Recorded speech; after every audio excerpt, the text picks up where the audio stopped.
Hello and welcome as today's date comes in that of Sunday, the 3rd day of November 2019. My name is Derek. Like always, all bets, trades of the like within each his own risk and their own reward. Going to go over a little bit on the markets.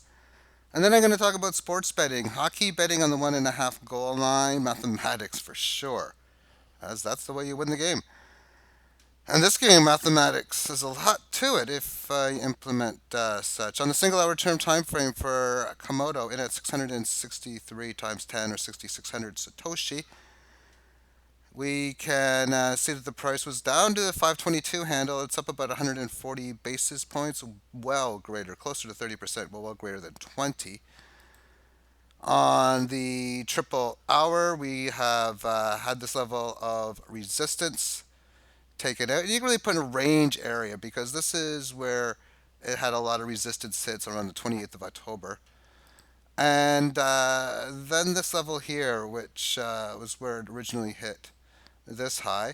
And then it came back up there yesterday morning at 11 o'clock.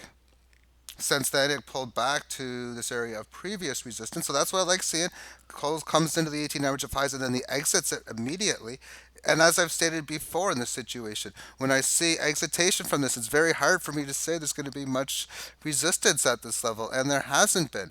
So it's had a nice little break, but really not so much above this level. And I got to think short term, if any corrections ASAP or when if they happen soon, is most likely going to hold this line within the 18 average. So do I really want to sell too much at this point? If I think that's the case, most likely not. I haven't looked at the 8 hour or daily in a little bit, so this is going to be a little bit of a raw technical analysis. This little move in here did come up to this previous level of resistance, and now we see it breaking that. So now I'm looking at this little key area in here, 735 up to the previous high 765 area. That's another 100 or so basis points to get up to that level, and we can see that this thing has been beaten down really hard. As back in March, April, oh my goodness, this has went from 27 down to 6. And I've been ratio trading this with Litecoin.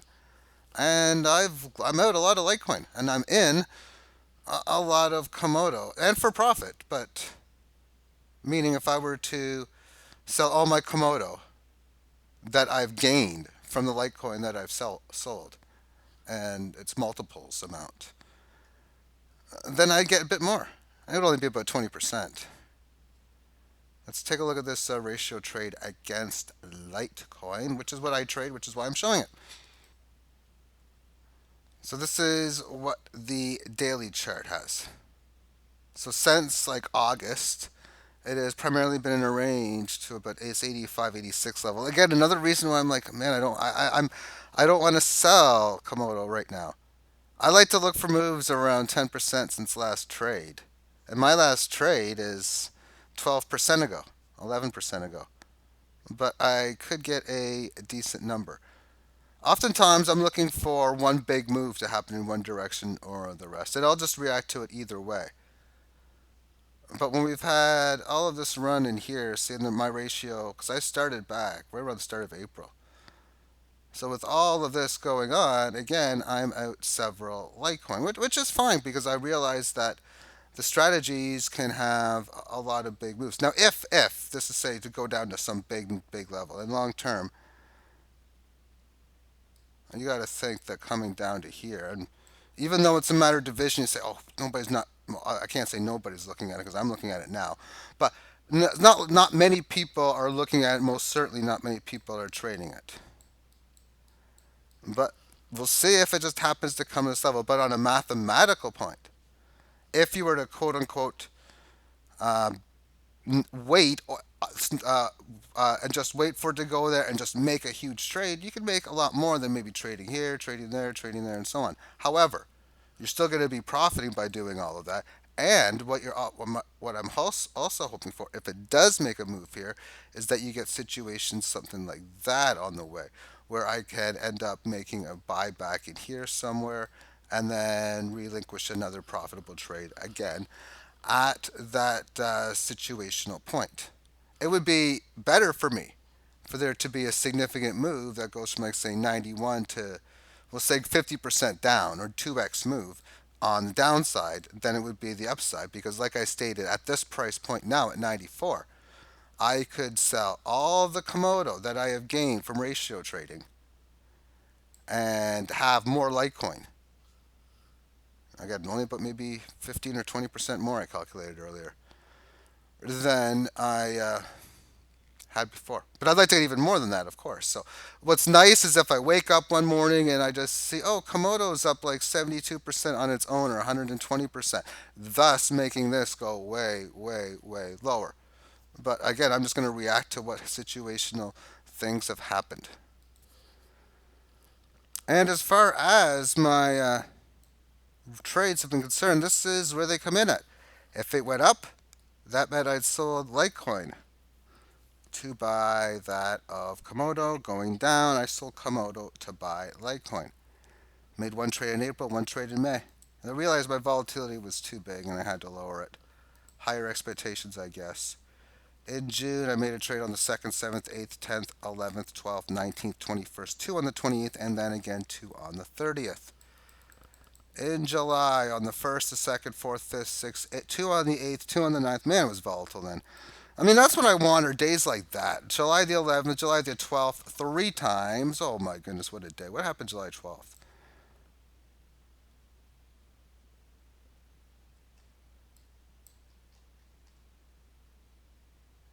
And a day like this, it just went down big. And remember, some of July 12th is actually July 13th as well.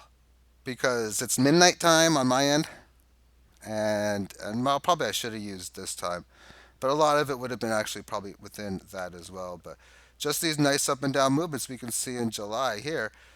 July 4th, it broke down below 90 all the way to like 63. And I got as low as 67.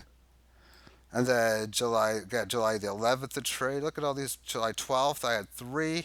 One on the 13th, one on the 17th, one on the 18th, and then it stopped for a while. But 2 weeks. 2 trades on the 31st of July. 31st was this up day. So because the market went up, that's just how it goes. And then August, we can see hasn't been as much as of late. August, even since since August the 12th. August the 2nd to 12th is pretty volatile, but not after that. As we can see, August 2nd was from this down move to the end of this bottom. And then yada yada. Look at all this. I mean, you can't do much in here. Nothing. I mean, what can you do? And then September the 1st at 100. September 6th, 8th, 11th, and 27th. And one trade in October. To say that market movements have been dry for me, yep, it has. Now, there was missed opportunities, I think, within this. Because September 27th at 40.94, yeah, I was trying to get it on this deal and I couldn't get it. That pissed me off. I mean, so be it. It went down as low as 84. So I did have a gain, a little bit of a gain, but that's part of the risk. And trying to get a better price is you lose out on an opportunity. October 25th was this day where I hit this high. The high came up to like 113, 114 according to that, but I only got 106, which meant it went up another 8 points. But that was only like another 7 or so%. So if it would have went up further on top of that, so maybe a little unlucky that I was unable to get that. You could also say, was there? And then you look yourself. Is there anything you could have done? Well, you sold near the top of this resistance point, so I'd have to say that's where I would like to sell. A previous high, it did resist it as well, and that's where we stand now. So the differential from 95 to 106, and that's about 11 basis points. So we can say I'm at a 12% move. I can take a trade right now if I want. Risk reward. The risk is just like we've seen here. If you don't make it, you don't get the opportunity. But the reward is if it does, then you get a better trade. But you got 2 levels of better trade on the wait. See, if I'm waiting here and I missed, of course, maybe this hits and I get it. But maybe it gets so much wild that either one of 2 things will occur. I'm AFK away from the computer for a significant period of time where enough action makes it go lower, much lower. Or it's just one of those 5, 10 minute time frames where, oh my goodness, it's faster than you can even handle. On a good way. So that's like part of the risk reward aspects towards it. And within all of this, with all of these trades, again, if I were to sell all the gains that I've gotten on Komodo, and I can sell a bit more because by holding them in my wallet, I get like a few percent of inflationary gain that way. So I could even add a few more on top of the free ones as well and get more Litecoin than I had. I'm going to follow this up within hockey and then football. By the time I give you the football picks, the 1 o'clock game should already be starting, and I want to do this at this time because I wouldn't want to uh, give people my picks beforehand because I don't want anyone to copy me as little as possible. We'll talk about that on the section for football. I got one game right last night, and I barely lost. Edmonton, and you know what? Every game was looking good at decent points. Edmonton wins 2-1 in overtime. They were up 1-0 here. They scored in the second period, but Pittsburgh managed to get a goal to tie it. I even stated Edmonton probably was favored in overtime, but I mean, you can't go on a one game sample size to say, hey, you were right or you were wrong. And the Islanders won nothing, and they got the goal early on, and I was like, come on, score, score, score, score, score. They never did. They never did. So I lost a negative a goal and a half there. Well, Philadelphia, Toronto. Philly was up 2 goals at one point. So they were winning. In fact, at one point, I had all teams winning by 1 goal for the live games. They all lost. Toronto losing. St. Louis won 4-3 in overtime. They got off to a good start, but then they blew it. And then we had, so it was a loss, and a loss there. However, Vancouver, my stronger play, did win 5-2, and they had a very good price too on the plus money. I really lost going 1-4. I've never ever seen a day where I've had a record like that, barely losing a spot where I'm like, oh my goodness. I was thinking as we were going into this game, it's going to be another one of the 0-5, 0-5 day. That's going to suck, but no. For today's games, we got 2 of them. I got a small play on the home team laying a goal and a half on each game. Let's go over some mathematical numbers. And really, what I'm doing here is just giving you the stats and showing you how to do it. Because I don't want to go out here, on here and do this every day. That is tell you who I'm playing. I really don't. I don't. I'm not gonna say it's a lot of work, but it's extra work. And a lot of times you're gonna. I mean, I could be looking at spots 20 minutes, an hour before game time, and all that type of stuff, and just try to just adding creativity and things. But what I can tell you is what the statistics were last year.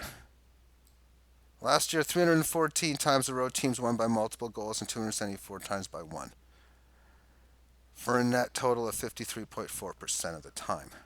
Very low percentage, although higher than it historically has been in the past.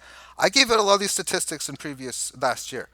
So if you take a look around, basically 12 months ago, probably, you can see some historic ones. And the home teams, this is pretty much the way it was. Home teams, for whatever reason, have a much higher rate of winning by 2 goals or more. 63.8% last year compared to 53.4. Home teams overall on the net sum of things within 1,270 games, 34.3% of the time they won by 2 goals. Which, if I take 0.343 and I 1x that number, I get 2.91. Or no, I don't. No, I don't. I get 0.3 something, and if I 1x that, I get 2.91. So if I was 1x 0.343, excuse me, I get like 2.91, which is a money price of plus 191 in American odds. So far this season, it's been a major outlier, as the home teams have only had this happen 53.6% of the time. And I think that's going to go up in the season. I think we're going to get this number back over 60. Because that's what I remember last year from my research that and all these times we've seen situations like this, most outliers would go back to the regression to the or go to the mean regression or whatever word regression or the opposite regression. a move in the correction to the mean. There's a better word. Where road teams have actually done better, but I think this is where the historical numbers should be about is 57.5% for the road teams winning by multiple goals. Combined, both seasons together, 63.2% for the home teams, 53.9% for the road teams. That's just another way of saying that 1 month into the season is a small sample size. But the way I also look at this too, I came out with statistics yesterday stating that if you were to only take the home team using Pinnacle odds, or not the home team rather, the favorite, whoever the -1.5 was on every game, if you were to bet every single one of them, you'd be up well over 20 units right now. And you're doing it with numbers like this. That could be interesting if this outlier goes up higher.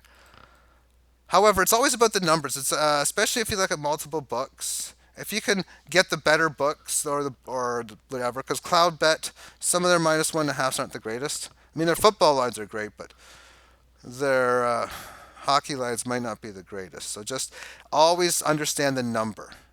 And I'm going to get into that within some of the stuff that I've wrote. So there's the combined number. So looking at today's games, we got Calgary coming in at +150, a -180. I got 133 or 134. I got at least that number, but not much better. I got around that number of the -1.5. And it's been volatile. It was like +150, and early I'm like, screw that. I'm not taking that number. And they have this interesting number here where you can take Calgary -1.5 at +359 and Washington -667. Okay, so let's calculate moneyline percentage odds. Take the middle number, so we have this in here. The differential is 30. Half of that is 15, so 165. I take the bigger number here from the plus side. So now what I'm going to do is I'm going to put that into decimal, which is basically 165 becomes 2.65. You add 1 to it, and then you put the decimal there, which when I divide it by 1 gives me 0.377. So Vegas, with this money line, is saying that Washington has a 62.3% chance of winning and Calgary a 37.7. 62.3 is 1 subtract this number. Very simple. So now I'm going to calculate the -1.5 on the 145 middle number, which is right in here. Remember, there's always juice on top of it, and I'm going to get to the real number, of course. But now I do 1 divided by 2.45, which is 0.408. And that's the chances Washington wins by 2 or more goals. So they're saying that it's 40.8% they win by 2. It's 37.7% Calgary wins any form. With algebra, math that they said I never use in real life, at least that's what other kids that were about 12 years old, 13 years old were saying to me. If you count 12 and 13-year-old kids, and I do.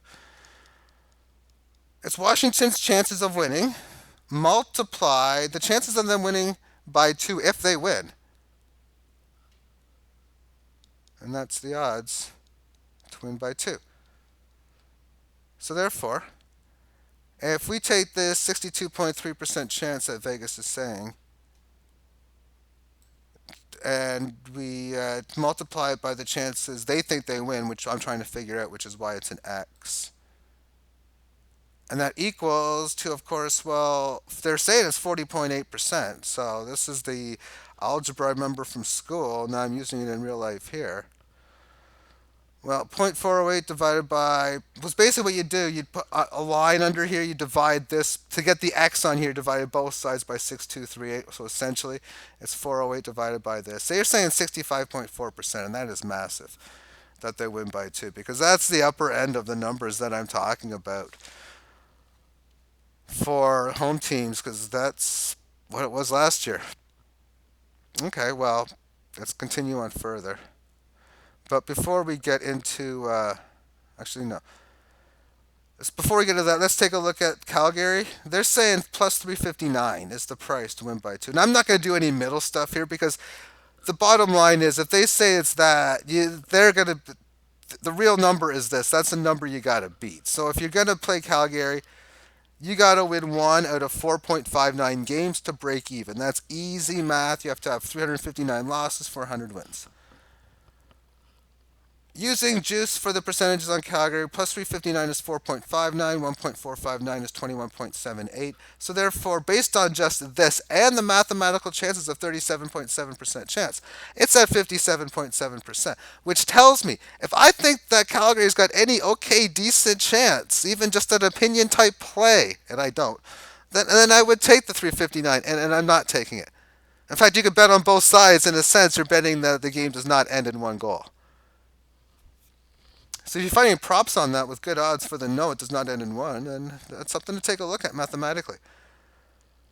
We're going to get back to that game in a bit, I think. Anyway, Chicago Anaheim's the next one. And we got Chicago at plus 130 on the money line, Anaheim minus 155.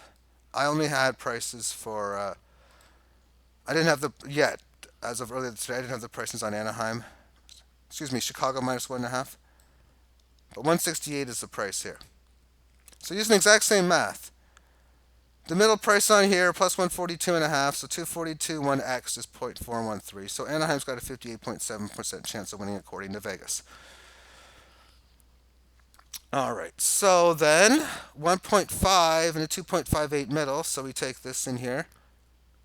So on the 1.5 line, so basically 35.1% chance you're saying that Anaheim wins by 2. So now we're looking at a more realistic 59.8% number. As it plays on the money, though, the price is 168. So one Xing such is 37.3%. Only price pays, only the numbers that you get is matters. You got to be better than 37.3% confident to play Anaheim minus a goal and a half. And I am. Your calculation must be at least X% higher to justify the play. So your calculation is chances teams win by 2 or more. Okay, multiply. So teams' chances win, multiply. This the X. This is why there's a star on this here. I learned that as a kid too because I learned computer programming when I was like in 1987, 88. So, and I was born at the end of 75. Anyway, so that's the chances. The chances they win, the chances you think they'll win by 2 or more. So let's look at this Blackhawks game. The Blackhawks play a dreaded back-to-back spot, and it's approximately 19 hours from the time of their OT loss yesterday to today's puck drop. So there's not as much time. It's not much of a travel, but still, it's short movement. Chicago's a terrible team. They're 1-6 in their last 7, with 4 of them by 2 goals or more. Chicago was 2-3 before then, and they lost those 2 games by 1 goal. So in the season, they're 3-9 and 4 of them in the multiple. The Ducks used to be mighty, but they aren't anymore. I mean, when they were mighty, it was kind of bad because it was all movie script based, and I love movies, and I love movies at that era, and I love sports movies. I got nothing but horrible reviews for every single Mighty Ducks movie. But this isn't movies though.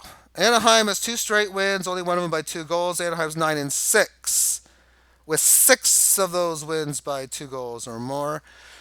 And they're 6-1 at home, with 4 of them by 2 goals or more. So the way I look at it is, I think Anaheim's got a 2-1, 2-3 chance, or 66.7, 67% chance of winning minimum. I think I wouldn't even be surprised if the number was closer to 70, 71% chance likelihood.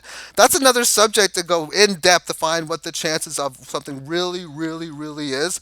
And my theory is, if you were damn good and you went far and far and kept on going, your final result would be 0 and 100 every time, because I don't believe in the law of average, but I use it and use it all the time. That's all I can go with.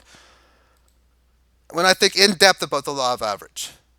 And the easy example is stuff like shuffling cards. Well, there's laws of physics to it. Flipping a coin, there's laws of physics to it. If you know all the dynamics of how a person flips, like if it was flips in the heads and tails, the air quality, anything that might hit it like branches and stuff, and you know all those laws of physics, you'd be right 100% of the time. So that's a different subject that I really, really like, and I haven't thought much about that in 2 years, but I have a little bit in the last 2 or 3 days. Okay, Calgary is on a dreaded 2-3-4R situation. This is the Calgary Washington game. I figured this 2-3-4R back in 2001, 2002. And it has not, even, it was a long time ago. That's when I named it that 2-3-4R. And that equals 2 games in a row, 3 and 4 nights, and all on the road. So two in a row, Three and four nights and on the road. That's why I named it that. It has been profitable to back home teams in the past in this situation. Calgary on the road this year, 4-6. They've played a lot of road games.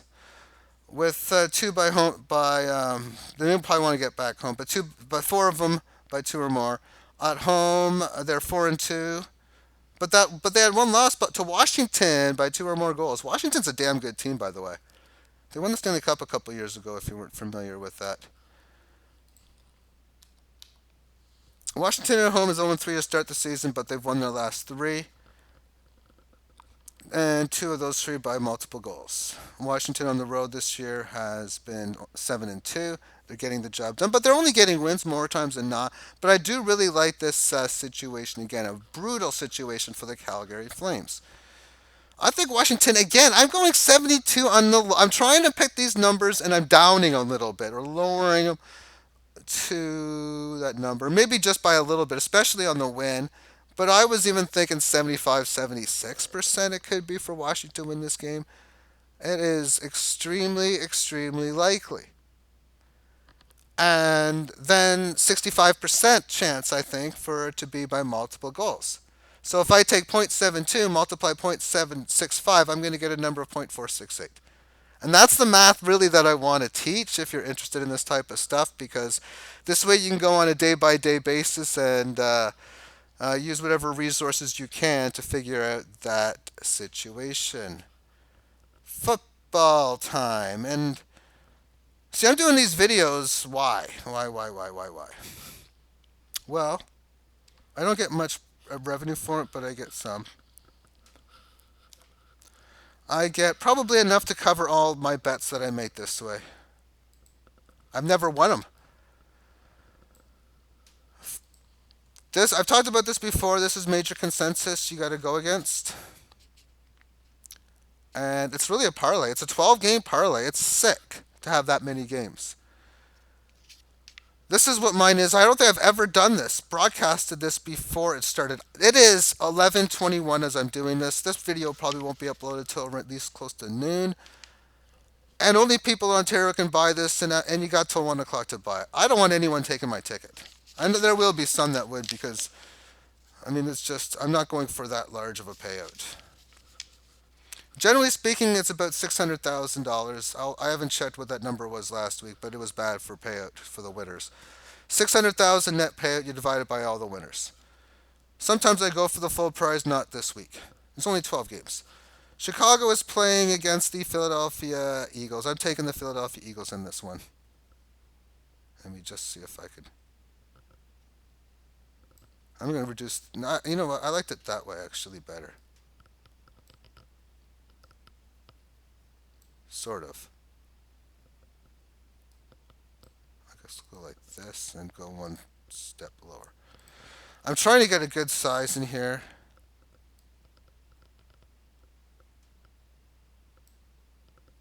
To make it work.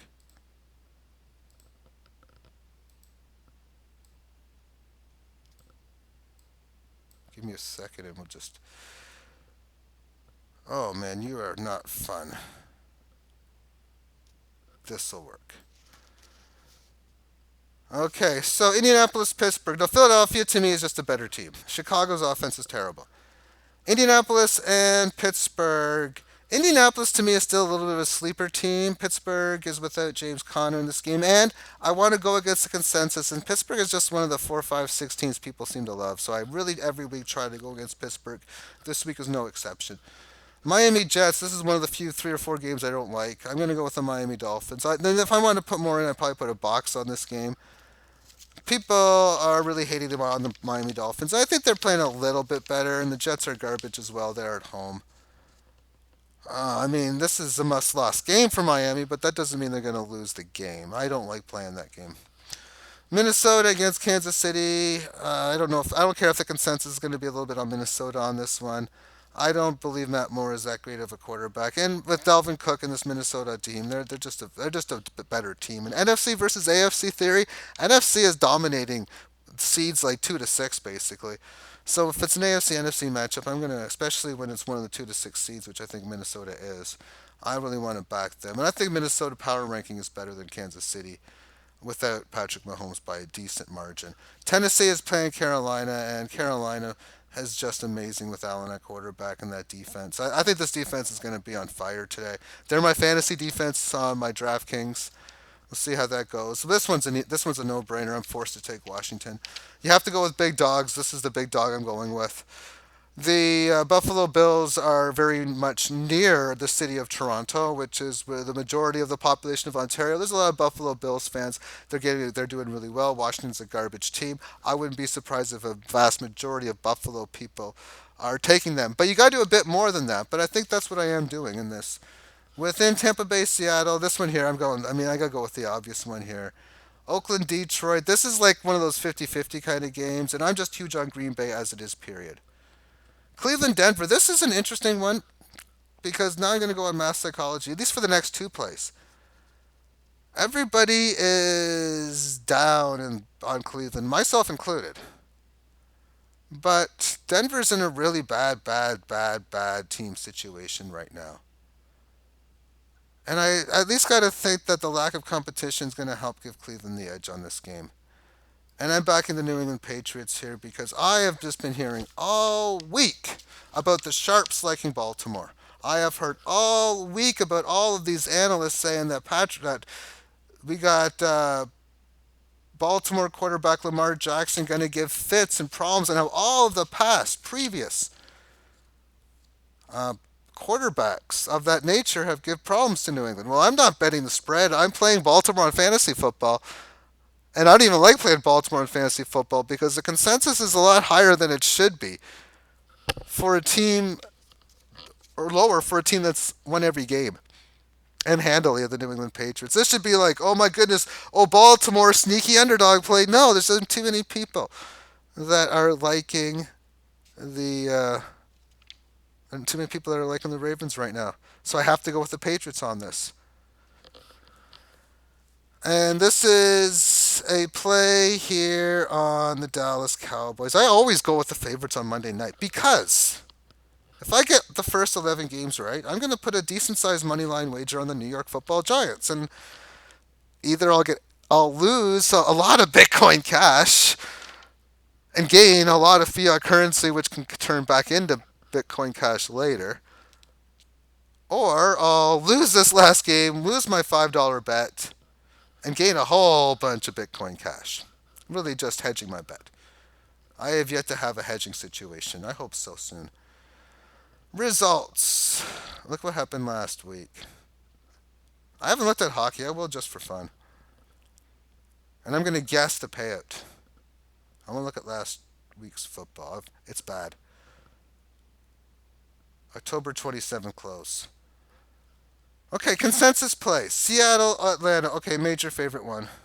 Indianapolis, Denver. Major favorite one. Tennessee, Tampa Bay. Same thing. New Orleans, Arizona. Same thing. Oh my goodness, big time on Rams. Now this was an interesting one because I like Philadelphia was that smart play. I talked about before, but Buffalo after Miami, how they don't cover. Well, they didn't. Buffalo was a play, but or Philadelphia, excuse me, was a play, but you had to do more. Well, let's see what more happened. Chargers beating Chicago. That's like one of those mad box plays. It really doesn't make too much of a difference.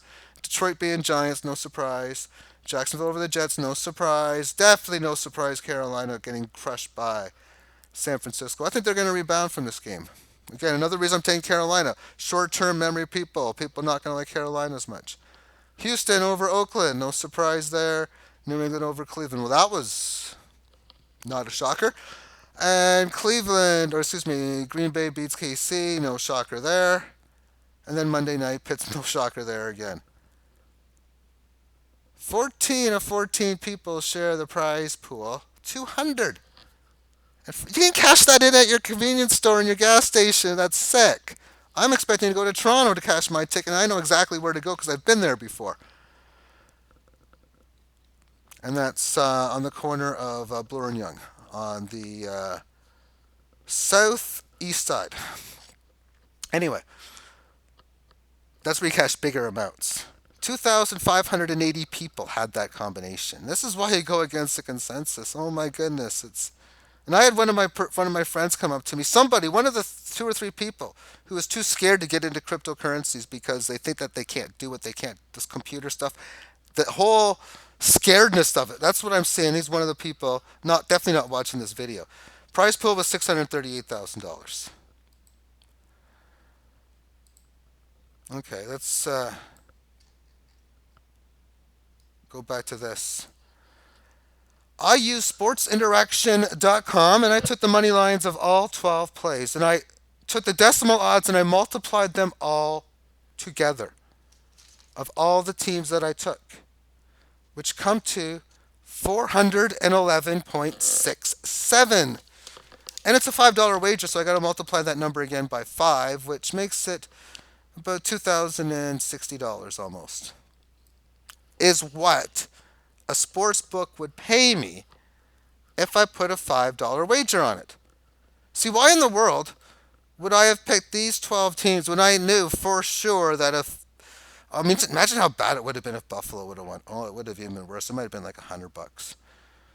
Even 8, 9. Oh my goodness, it would have been bad. But the amount of people that, how much you would have won if you would have done it with like a sports book. And you can't even do 14 games, but that was just a joke of a prize. I can reassure you, guarantee you almost, that if my 12 games come through, that the payout will be at least $3, 4, 6, $8,000, I think, and maybe even hitting the 10,000, 20,000 number. That's live for it. I don't think that, but I do realize I'm getting a much better price by going against the consensus upon it.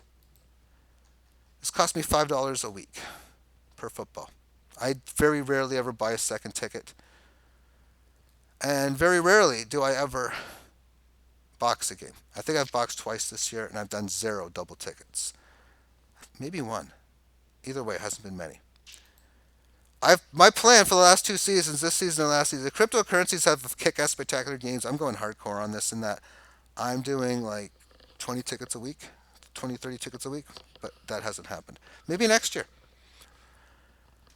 Okay, let's take a look at yesterday's hockey.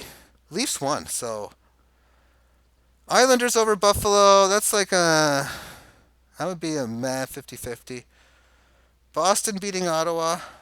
Oh, the Leaf fans hate Ottawa.